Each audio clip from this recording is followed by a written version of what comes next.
Okay, fantastic. Then I'm very happy to welcome Native Patriot to the show. He is, of course, the co-host of the Cowboys and Indians podcast and the co-creator of the Patriots Prayer Network. You can find him on X at LaNativePatriot, and I suggest you do. I suggest you go follow him. He's one of my favorite follows. Native Patriot, thank you so much for joining us. Hey, I'm glad to be here, man. Thank you for having me on. It's my pleasure. I don't think I ever told you. I covered your post last week where you're talking about you're sort of feeling demoralized, I think. And I thought you made some very cogent points, and I just read the whole thing out because I thought that you put it really well, sort of the experience of Trump's second administration and how hard it is to get ahead on social media. How are you feeling these days about the overall right wing, culturally, politically, the direction we're moving? Well, it has been a little bit disheartening seeing Trump go in, and he hasn't been a lame duck by any means, but all of the infrastructure that was set up to entrap him or charge him with these crimes and use our tax dollars in very, very wasteful ways, all of that infrastructure is still there.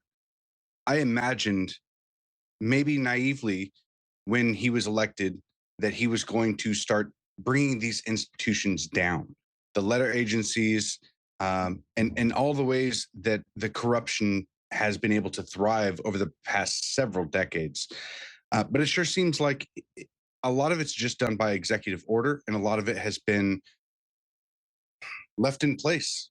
I mean, Dan Bongino and Kash Patel, I had high hopes with them going in, and it seems that they would rather put on a good face for the FBI rather than start bring the institution apart. It's surprising to see how not serious they've been since they've been in office, and I think the right wing has kind of seen a lot of that and have been disheartened as well. I know I have, and it's not even necessarily that I dislike anything they're doing. I'm just impatient. I'm just like, we do not have time to be slow walking this. Like we're halfway through first year. We're more than halfway. So we're more than, an eighth of the way through. It feels like we're already a year in. I mean, it feels like they've been in there forever. And I haven't seen any arrests. I haven't seen any. And I hear that there are grand juries summoned and things are happening. And it's like, I just want something to sink my teeth into. I want something to go, okay, yes, we're making progress. People are behind bars. Charges have been filed. I mean, they had Donald Trump in handcuffs, getting his mugshot taken in pretty quick order, and he didn't even do anything wrong. We got a just hive of criminals that we know have been committing the most outrageous and flagrant crimes for the past 4 years. When is something going to get done? So to me, it's just about impatience and knowing that, like, if they don't do what's necessary now to disenfranchise the left, the Democrats are going to sweep back into power, and they're going to go insane. They're going to go completely insane. So I don't know how you're feeling about that. To me, it's basically impatience is what drives my criticism. Yeah, I would say that that's actually a good way to put it. And it seems like when Donald Trump was campaigning, right? There were multiple assassination attempts on him. He got up and he was saying, "Fight, fight, fight." Right. And I was actually really inspired by that. And it's almost like he's forgotten the seriousness of what he's up against, or at least that's what it appears like from the outside, because in a lot of ways, he just wants to be liked, and he wants to restore. He wants to restore what the presidency is supposed to be, right? In a certain way, he wants to put on a good face and prove to everybody that I'm not actually that bad of a guy, right? Instead of being an actual bull in a china shop and going around and bring down these institutions that have been wasting our tax dollars, have turned against the American people, have been surveilling us. Now we have we're almost in a worse situation because of the surveillance that they're putting in place on the American people. Right. We have Real ID now. We have what is that? I can't even remember the name right now. But with the way that they're going to be screening online activity, and it's just it's just like we feel like we have some surface area wins, but all of the institutions, all of the giant structures that have turned against the American people, that is the U.S. government as of right now, they're very much still in place. They're very alive, and it's only a matter of time before it turns on us again. Well, and I wonder how, it's, I think both of us are kind of like halting in the way, because it's like, how do you even contend with this? Because it's so deep, the rot. There's a story today. I thought I printed it out, but I don't see it here. Maybe the crew can find it, or maybe it's in the stack. But, RFK Jr., it's like RFK Jr. faces massive insurrection at HHS where they're threatening a mass walkout. And so, in a way, I'm like impatient. I'm like, come on, yeah, here it is. RFK Jr. hit by mass HHS revolt demanding his resignation. It's like, how do you even get anything done when the people underneath you have been programmed by the media to disobey you? It's like you've got entire, organizations within the government who every person to a man is like sees themselves as a resistance member and is undermining everything they're doing. So I think they're achieving more now than they were in their first administration. I think they did learn some lessons from the first administration. But how do you even deal with a rot this deep where the underlings of the people you put in charge are just undermining them and subversive constantly? I mean, so I have a hard time, blaming them for not doing things faster when the rot is just so deep. How do we even contend with this, man? Well, Elon Musk said it during when Trump was campaigning. He said that we needed a revolution, that this was supposed to be our revolution, not a revolt, right? I'm not advocating for violence or anything, but we did need a revolution, and we still do. We need drastic changes, and even if people are threatening to walk out, this is how the woke have done it for a long time. They will threaten. They will threaten your bottom line if they don't get their way. I mean, this is how the soft fascism that they've been implementing, the ideologues of the left, they've been implementing it everywhere for a long time, right? I mean, even the transgender community, how they want you to accept their pronouns, otherwise they threaten self-harm. And the psychologists go along with it, the doctors go along with it. They will use this as a cudgel against the parents to go along with surgeries or hormonal experimentation and things like that. This is how they have operated for a long time. So there has to come a point where we put our foot down and say, if you want to walk out, then walk out. We will find people to replace you. Goodbye. Yeah. We're not going along with this anymore. It's time for Americans as a whole to learn how to say no. Yeah.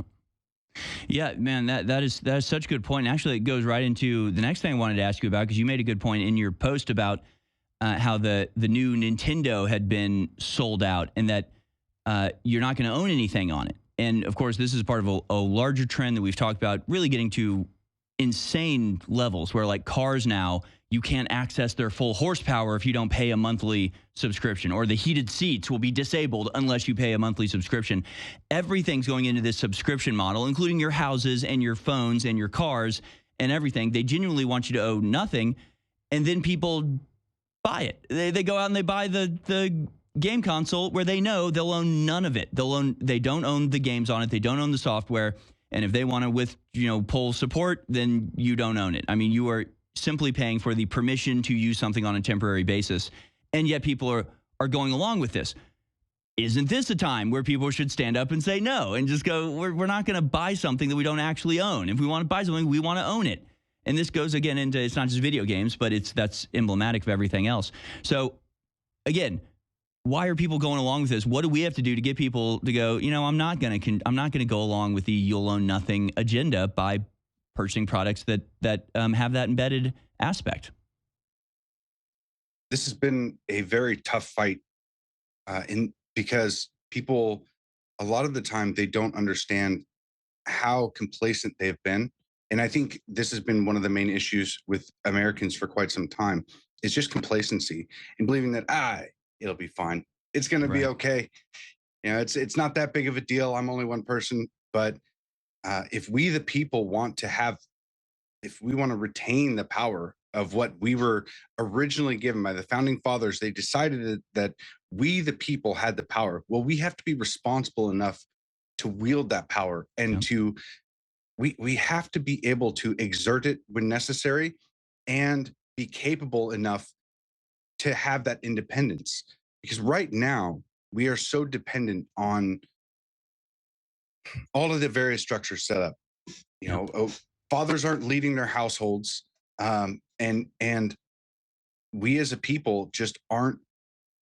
We're not as independent as we should be, and we've been lulled into this sleep of in complacency for so long that the Switch 2 people are buying. I mean, it was sold out within hours. Yeah. And there was so much controversy with this. And I wasn't even looking into it. I mean, that was just it was like a sidebar. And I was like, well, I'm never going to buy that. That's ridiculous. Why would you ever do that when you can't actually own anything? But then you look at smart meters on houses, and people don't Mhm. realize that the smart meters on the houses, they'll shut your power off at any time. Most of the newer electronic cars, the point that you were bringing up, um, the heated seats takes a subscription, right? You can't access the full horsepower. They can shut your car off at any time. With the self-driving, they can now take you anywhere they want. I mean, people aren't willing to put in the work. Like my vehicle is a 1987 Toyota. It's got a 350 small block with a carbureted motor. Everything on it is manual, and I'm willing and capable enough to replace anything and everything once that vehicle breaks, once something on it breaks, because it to be I prefer it to be manual, and I prefer to have ownership of something because nobody can mess with that, Right. right? Everything is manual. The brakes, it is all manual. So when people aren't willing or capable enough to be able to take a step back from these infrastructures set in place, put in place by us, these temptations, the easy road, right? Yep. Then we're going to continue going down this path. And I've been desperately trying to figure out how to inspire people to be more independent and to be more self-reliant and capable to stop just submitting to these easy options that they're giving us. Absolutely. And not to go along because again, I thought your post was so good. So I'm just sort of like re-going through it piece by piece because all these aspects all play into one another. And you talk about the normalization of these things like abortion, promiscuity, pornography, child grooming at pride events, pride crap taught in schools. And it's like you can't just accept that. And the whole strategy of the globalists is to introduce some insane new horror to the population and then get everybody just to go, well, I guess that's how things are now. Just accept it, to change their lives and change their beliefs to comport with the new novel concept that they just came up with, rather than just being a stick in the mud and going, no, we're not doing that. I don't care if you're calling it progress. It's weird. It's not normal. We're not going to pretend it's normal. And it's like, how do you convince people? How do you tell people that when it's so obvious? It's like it's like we're sitting here going, guys, the sky is definitely blue. Trust us. And they're all going, yeah, right. CNN told me it was red. And it's like, it's obviously not normal to be grooming kids. It's obviously not good for them. It's transgenderism is just obviously absurd at the face of it. And yet these people accept it and treat it as normal. And I feel your frustration because I feel it too, that it's like, if people can't just see this, what am I supposed to say to convince them?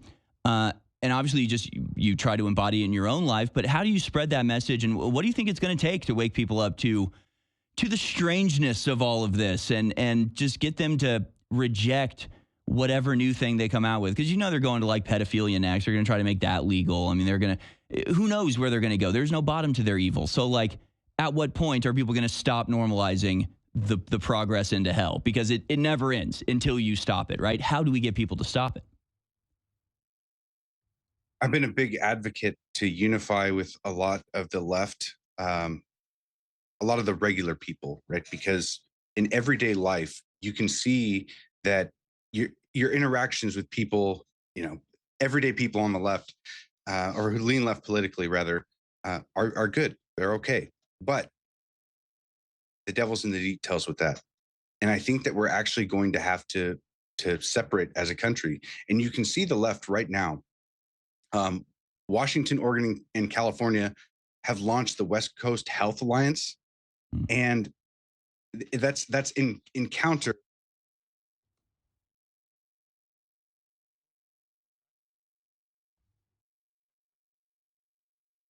Hey, sorry, we lost your audio. I didn't know if that was just my my earpiece or something. I'm not sure if you can. Yeah, if you can hear me, Native Patriot. We just lost you a few seconds ago. So if the producers can work with Native Patriot to try to get reconnected.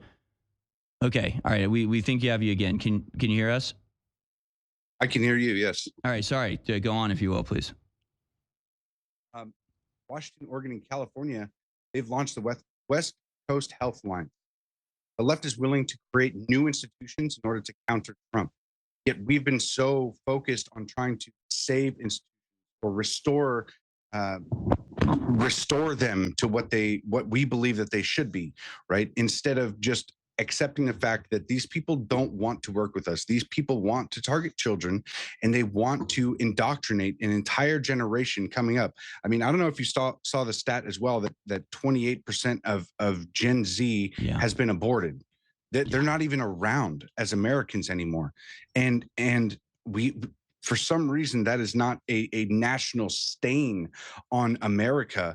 That should have been a gut punch to everybody. That over a quarter of the new generation that was supposed to be here is already gone.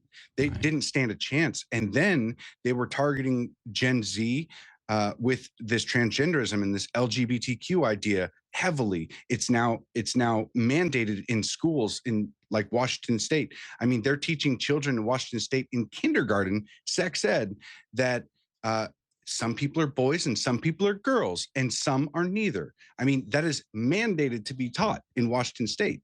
And so they're creating new institutions and they're indoctrinating children. And like I said, man, we need to be able to learn how to say no. We need to be able to put our foot down and say no. If they're not going to change their ways, and we don't have the electoral power, then we're going to have to create our own areas. We're going to have to create new institutions. We're going to have to create our own spaces, right? There has to be some kind of physical separation and counterforce to what they've been building or to what they have adopted, hijacked, and have now been wearing a skin suit of our pristine institutions that we believed, the America that we were taught to believe in is no longer here. And these communists and the left in general have just been, they've taken over, and they're not the institutions that we know that they should be. And so we're going to have to create our own. I used to, here's my thing. I agree with you, but I also hate running away. But what you're describing is not running away. I think what we need to do, because you see a lot on the right, and I think it's been a psyop for a while, that it's just like, oh, your school's teaching gay stuff. Yeah, you better homeschool. Oh, your neighborhood is, a little safe. Better go live in the woods by yourself. Better separate. Better dislocate. Better individualize. Better, atomize. So we're not able to actually achieve anything collectively because we're always just sort of surrendering ground. I agree that we are going to have to create our own spaces, but it has to be done with the initial concept being we're going to consolidate and then expand. Because I don't want to run away. I don't just want to cede ground, because that's not a viable option. That even if you could create your own little thing, not bothering anybody, I mean, they're still going to come for you, right?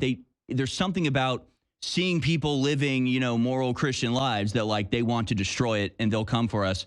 And if we cede all the ground and they have everything, it'll be no issue for them to come for the little pockets of communities that still exist. So I want to consolidate, create our own system, prove its efficacy with the intention from the beginning of we're consolidating to then expand, and not let them come at us, but actually go after them and fix it that way. So, I mean, do you see what I'm saying, though? Because I don't like the idea of like, well, we just need to give that up. We need to separate, because I just know they're going to come for us. So how do you separate, create your own communities without then just becoming an eventual target for destruction of them, by them? Well, I think that we can take a lot from what Trump did to the Republican Party, and learn from his mistakes, because he definitely has made mistakes and is still making mistakes. But Trump came in and changed the Republican Party forever, right? It's now MAGA. Yep. And there's this entire faction that came in and took over all of the space to where the GOP used to be. And I mean, there's still a lot of them in there, but that's the way we're going to have to do it. We're going to have to, I mean, if it's going to be your school, you're going to have to find like-minded parents. You're going to have to be active in your kids' lives. I mean, it's going to take intentional actions, and not just sending your kids off to school and hoping that everything's going to be all right, because that's not the way it is anymore. They've been targeting us from in every single aspect of our lives. So when Trump initially came in and he started running as a Republican, he decided to create his own version of it, and it allowed a lot of the patriots of this nation to kind of coalesce around him. And in doing that, he was able to have enough power to basically subvert the Republican authority at the time, and he stepped over him and he took over the institution. So that's going to have to be similar to what we're going to have to do as the American people, in our local elections, in our schools, in our communities in general. But they have to be intentional actions. It's not just going to happen. Somebody else isn't going to just do it. You're going to have to be active. You're going to have to be aware, and you're going to have to pay attention and deliberately say no when you have to. Yep. And I think that's the only way forward. I mean, it's going to be difficult to inspire a lot of people to do that, though. That's the hard part. Yeah, well, but you know what? I think people will see that it's worth it, because tell you what, it might be a little bit harder to, make my own school, but I think it's worth it. So my kid isn't, being put in a dress secretly when I don't know. I mean, it's getting so crazy. People, I think, are going to recognize that it's worth the effort that it takes. And you're exactly right. And it echoes what I always say, which is they're not going to ask you, right? They're not saying, well, there's a Nintendo that you can own the games, Nintendo that you don't own the games. Which would you like? And you get to pick, I'll take the one where I own the game. No. They're just giving you the one where you don't own the games. It's up to you to say no and not go along with it and comply to it. Because they're not asking you. They're trying to force you. You have to interdict and stop them from doing it. Native Patriot, incredible stuff as always at LaNativePatriot on X, thepatriotsprayer.com. Keep up the great work, man. I hope you're not too black-pilled, because I think you do incredible stuff. You're very inspiring, and I encourage everybody to go follow Native Patriot at LaNativePatriot on X. Thanks for being with us, man. Thank you. All right, folks, we'll be right back. Stay with us.